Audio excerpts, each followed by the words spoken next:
መጪው የገና በዓል የእሳትና ድንገተኛ አደጋዎች እንዳይፈጠሩ አስፈላጊው ዝግጅት መደረጉን የእሳትና አደጋ ስጋት ስራ አመራር ኮሚሽን አስታውቋል። ኮሚሽኑ ለዚህ የሚያስፈልገውን ቴክኖሎጂ የታጠቀ ሲሆን ህብረተሰቡን በዓሉን ሲያከብር ከእሳትና ድንገተኛ አደጋ አስፈላጊውን ጥንቃቄ እንዲያደርግ ጥሪውን አቅርቧል። ተመልካቾች በዚህ ጉዳይ ላይ ተጨማሪ መረጃ እንዲሰጡን ደግሞ እንግዳ ጋብዘናል። እንግዳችን የእሳትና አደጋ ስጋት ስራ አመራር ኮሚሽን ኮሚሽነር አህመድ መሐመድ ናቸው። ከእሳቸው ጋር ቆይታ እናደርጋለን። ኮሚሽነር እንኳን ደህና መጡ። እንኳን ደህና ቆያችሁ። እንግዲህ ያለንበት የበዓል ሰሞን ነው። ለበዓል በተለይ ከአደጋ የራቀ በዓል እንዲሆን ለማድረግ በእርስዎ ኮሚሽን በኩል የተደረገውን ዝግጅት ማየት ብንችል። በጣም ጥሩ አመሰግናለሁ። ያው ገና ትልቅ በዓል ነው። የገና በዓል ደግሞ ብዙውን ጊዜ እንደሚታወቀው የአደባባይ በዓል ሳይሆን የቤት ውስጥ በዓል ነው። ከቤት ውስጥ በዓል ጋር ተያይዞ ብዙ የሚዘጋጁ ዝግጅቶች አሉ። እነዚህ ዝግጅቶች በምናይበት ጊዜ በጣም ፓወር የሚፈልጉ እንደዚሁም ከሰል የተለያዩ ነገሮችን የሚፈልጉና ሰዎች ተዝናንተው ደግሞ ወደ ውጭ የሚወጡበት ነው ማለት ነው። ከዚህ ጋር ተያይዞ ሰፊ አደጋዎች ሊያጋጥሙ ይችላሉ የሚል በኖሮ ልማድ እውቀትም ወይም ደግሞ በምናያቸው ነገሮች ስላለ እነዚህን አደጋዎች ከመቀነስ አንጻር ኮሚሽኑ እንደ አደጋ ተከላካይ መስሪያ ቤት ብዙ ዝግጅቶችን አድርጓል ማለት ይቻላል። ምናልባት ተቋማችን 11 ብራንች አለው፣ ማዕከልም አለው፣ ብዙ የሰው ኃይልና ብዙ ትጥቆች አሉት። በዚህም በዓል ጊዜ ሁሉም የሰው ኃይል በተለይ ሽፍት በማጠፍ ወደ ስራ እንዲገቡ ያደረግንበት ሁኔታ አለ። የስራ ላይ ልምምድ ያደረግንበት ሁኔታ አለ። እንደዚሁም ሁሉም ማሽኖቻችን እንዲዘጋጁ የተደረገበት ሁኔታ አለ ማለት ነው። ዝግጅትን በምናይበት ጊዜ ምናልባት ብዙውን ጊዜ ከእሳት ማጥፋት ጋር ወይም አንድ ነገር ነው ሁሉም ሰው አእምሮ ላይ የሚመጣው። እኛ ግን ዝግጅት ስንል ሙሉ ዝግጅት ነው የምናየው። ዘርፉ ብዙ ነው። የቅድመ መከላከል ዘርፍ አለ፣ የአደጋ ምላሽ ዘርፍ አለ፣ የመልሶ ማቋቋም ዘርፍ አለ። እነዚህ ሶስቱ በጣም ትልልቅ ዘርፎች ናቸው። ሌሎቹ እንደተጠበቁ ነው ማለት ነው እና በእነዚህ ዘርፎች ላይ ሰፊ ዝግጅት ነው መደረግ ያለበት። የአደጋ ቅነሳውን ዘርፍ በምናይበት ጊዜ አደጋ እንዳይደርስ የኢንዶክትሪኔሽን ስራ፣ የህዝቡን ግንዛቤ መፍጠርና የማስተማር ስራ በሰፊው እንዲሰራ ከዝግጅት ጀምሮ እስከ መጨረሻው ድረስ ግንዛቤ እየተፈጠረ ነው የሚገኘው። ይሄም በአደባባይ ላይ፣ በጎዳና ላይ በተለያዩ አጋጣሚ ህብረተሰቡን አድሬስ ከማድረግ አንጻር በሰፊው እየሰራ ነው ያለ ነው ማለት ነው። አደጋ ሊያመጡ የሚችሉ ነገሮች ምንድናቸው? ከህብረተሰቡ ምን ይጠበቃል?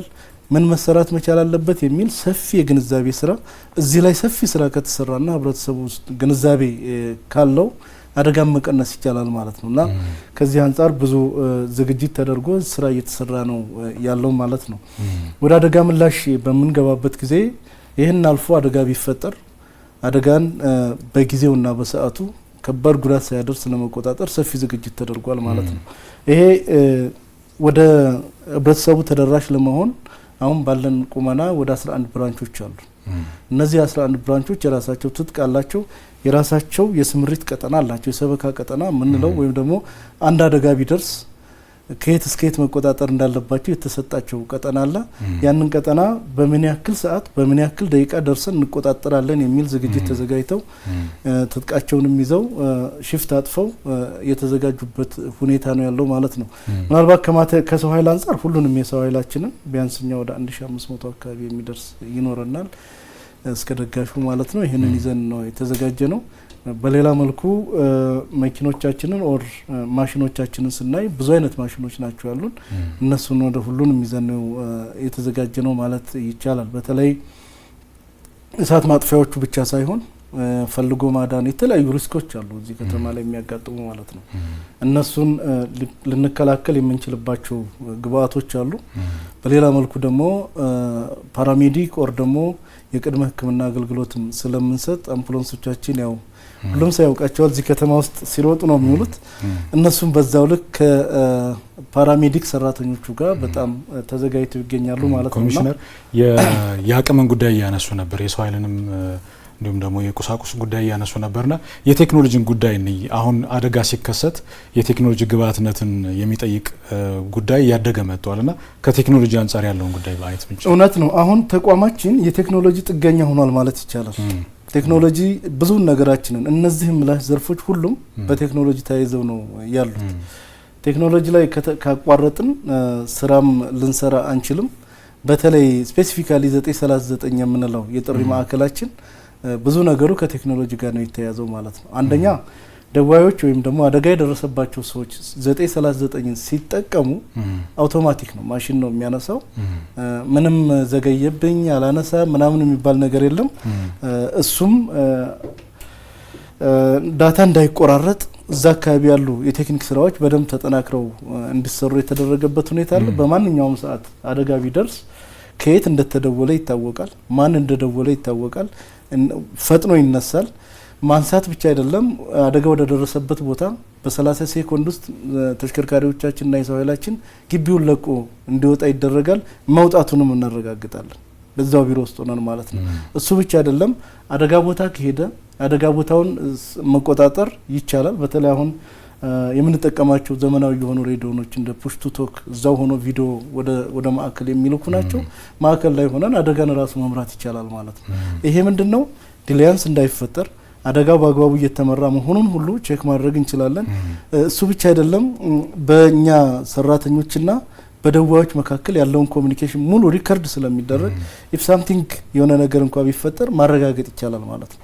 ስለዚህ ከደንበኞቻችን ጋር ጥሩ መልካም ግንኙነት የፈጠረ ፈጣን የሆነ ቴክኖሎጂ እየተጠቀምን እንገኛለን። እንግዲህ አደጋ ቀድሞ ተገማች የሚሆንበት ጊዜ ይኖራል፣ ቀድሞ መከላከልም ይቻላል። ከዚህ አንጻር ህብረተሰቡ እንዴት ነው ቀድሞ መከላከል የሚችለው የሚለውን ሙያዊ ምክር መውሰድ እንችላለን። ዋናው ነገር እሱ ነው። ከበዓል ጋር ተያይዞ ብዙ የሚያደክሙ ስራዎች አሉ።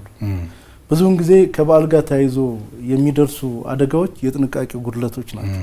የጥንቃቄ ጉድለት ሊመጣ የሚችለው ደግሞ ከአሰራርና ከአጠቃቀም አንጻር ነው፣ ሌላ ነገር አይደለም። ስለዚህ ሰዎች ብዙ ስራዎችን በተለይ ሴት እህቶቻችን ቤተሰቦቻችን ብዙ ስራ ላይ ቢዚ ይሆናሉ። ቢዚ በሚሆኑበት ጊዜ አንድ ሶኬት ላይ ብዙ ነገሮችን የመለኮስ ነገር ይኖራል። ብዙ ነገሮችን በአንድ ጊዜ የመጠቀም ነገር ይኖራል። ድካም አለ፣ መፋዘዝ አለ። ከዚህ ጋር ተያይዞ እሳት በቀላሉ ሊነሳ ይችላል። ስለዚህ እንደዚህ አይነት ነገር እንዲኖር አንደኛ ስራዎችን ስንሰራ ፕላን አድርገን ቀድመን ከወዲሁ ከዛሬ ጀምረን እየሰራን ድሮፕ እያደረግን መሄድ መቻል አለብን ማለት ነው፣ ክራውድድ እንዳንሆን። ሁለተኛ ሶኬት ስንጠቀም ሶኬቱ ማኔጅ ሊያደርግ የሚችለው መሆን መቻል አለበት፣ ማረጋገጥ መቻል አለብን ማለት ነው። ይሄ ካልሆነ አስቸጋሪ ነው። ብዙ ሶኬቶችን አንድ ላይ እንትነልና እኛ በየቦታው ስንሯሯጥ እሳት ሊኖር ይችላል። አካባቢው አቀጣጣይ ያለ ተቀጣጣይ ያለ በትንሽ ነገር በትንሽ ስህተት ከባድ አደጋ ሊደርስ ይችላል ማለት ነው። ስለዚህ ይሄ እንዳይሆን በጣም መጠቀቅ መቻል አለብን። ሌላ ካምፓየር ምናምን የምናደርግ ከሆነ ካምፓየሩ ሙሉ በሙሉ መጥፋቱን ሳናረጋግጥ ቦታውን መልቀቅ የለብንም። ምናልባት እንደምታየው ፀሐይ ነው፣ ነፋሻማ ነው፣ ትንሽ የምንለው ነገር ሌላ ትልቅ ችግር ሊፈጥር ስለሚችል እሱንም በጣም መጠንቀቅ መቻል አለብን።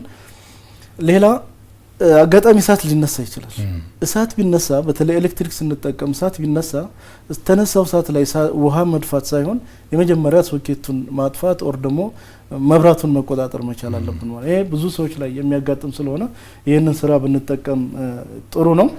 ሌላ በተለይ አሁን ከሰል በብዛት እንጠቀማለን። ከባለፈው ኤክስፒሪየንስ በመናይበት ጊዜ ባለፈው ትልቅ በዓሎች ያሳልፈናል። በዛ በዓል ጊዜ እሳት ብዙ ሳያጋጥመን በከሰል ግን የተጎዱ ሰዎች ነበሩ። ስለዚህ ከሰል በምንጠቀምበት ጊዜ ከሰሉ ጥቁሩ እስከሚያልቅ ድረስና በደንብ ቀይ እስከሚሆን ድረስ ቤት ውስጥ ባንጠቀም ውጭ አድርገን ብንጠቀም ጥሩ ነው። ሌላ አየር በደንብ ብናስገባ ጥሩ ነው ማለት ነውና ከነዚህ ነገሮች መጠንቀቅ መቻል አለብን። ሌላ በዓል ስለሆነ መዝናናት አለ፣ መዝናናት አይቀርም። በደንብ ከጠጣን ባንነዳ ጥሩ ነው። ምንነዳ መሆናችንን ካወቅን ደግሞ ባንጠጣ ጥሩ ነው። ምክንያቱም የበዓል ጊዜ ትልልቅ ግጭቶች ያጋጥማሉ፣ የትራፊክ ግጭቶች ማለት ነው። እነዛን ለመቀነስ ባንጠጣ የተመረጠ ይሆናል። በሌላ መልኩ በጣም ግርግር ይበዛል፣ ገበያ ያለ ምን አለ፣ ሰዎች ብዙ ነገር እያሰቡ መንገዳቸውን መሄድ ብቻ ነው የሚያስቡትና ከበዓል ጋር ተያይዞ ብዙ የሚያሳስቡ ነገሮችም ስለሚኖሩ በተለይ በዓሉ እስከሚጠናቀቅ ድረስ የምንሰራውን የምንሄዳውን በተለይ መንገድ ስናቋርጥ ተረጋግተን መሻገር መቻል አለብን። ብዙ የትራፊክ አደጋም ስለሚያጋጥም የመጨረሻ እናርገውና ኮሚሽነር ቅድም ጠቅሰውታል፣ ግን አደጋ በሚያጋጥም ጊዜ ወደ እርሶ ወደ ማዕከልም ሆነ ወደ ቅርንጫፍ ተቋማቹ በምን መንገድ ጥቆማ ማድረስ ይችላሉ የሚለውን ለማስታወስ ያክል። እውነት ነው፣ ሁሉ ጊዜ የምንለው ነገር ነው።